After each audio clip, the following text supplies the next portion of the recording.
What's up, everybody? Welcome back to my channel. You are here for another round of everything marketing and PR for businesses, whether you're a business or you're a talent. I'm Tiffany Benson, aka Lady Arabella, and I own Arabella Marketing and PR. So I'm here to answer some questions for today, which is hashtag business goals.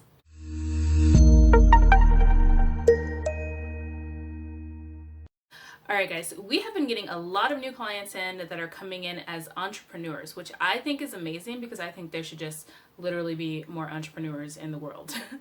And owning your own business is such a great experience, and it's such a great life choice because you get to, well, you have the option of doing something that you love doing. I see some people start up their own business and end up hating it, which is not great, but I also see people that have their own business and they love doing it for a lifelong time. So that is something that you have the ability to do as an entrepreneur. And that's something I really want to talk about, which is going to be three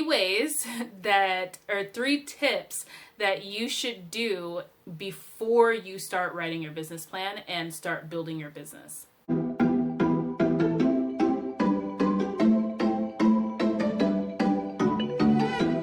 So tip number one is going to be pick a topic or a subject to start your business that you would be willing to do as a hobby for free. If you're not passionate about it enough to do it for free, you're not going to be passionate about it enough to do it for the rest of your life. It's going to be something that you just do, you end up hating it, and then you get back out of it. So make sure you're passionate about your business because your business is going to have so many ups and downs, and you're going to need to always be thinking on your feet of what should I do next? What's the next step? What do I do here? What do I do there? How do I change things? How do I move things around? So you're going to need to have that passion in order to keep you through each phase of your business.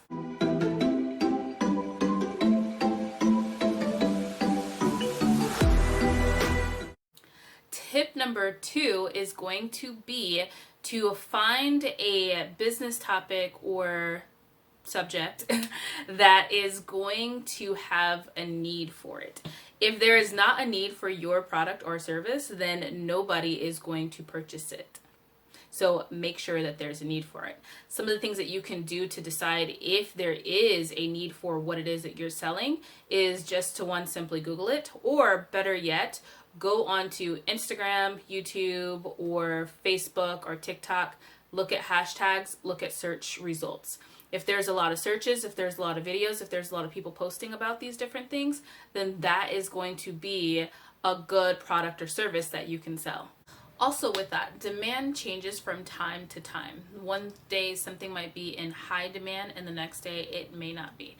So one thing that I would suggest is that when you're looking at your products and your services and you're checking to see what is currently in demand, look at different ways that that product can be useful to someone.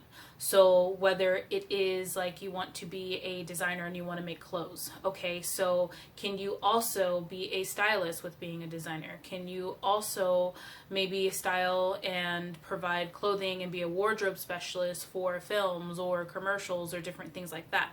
So to have those different things go along with you just being able to sell your product. So make sure that you are thinking about multiple different ways to sell your product. That is one of the biggest things that we talk about in all of our workshops, and that's one of the biggest things I work with all of my business clients in order to set up for their business.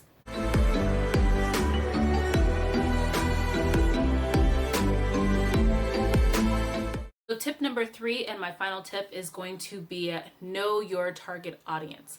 I get a lot of business owners that I say, okay, who are you targeting? Who is your ideal customer?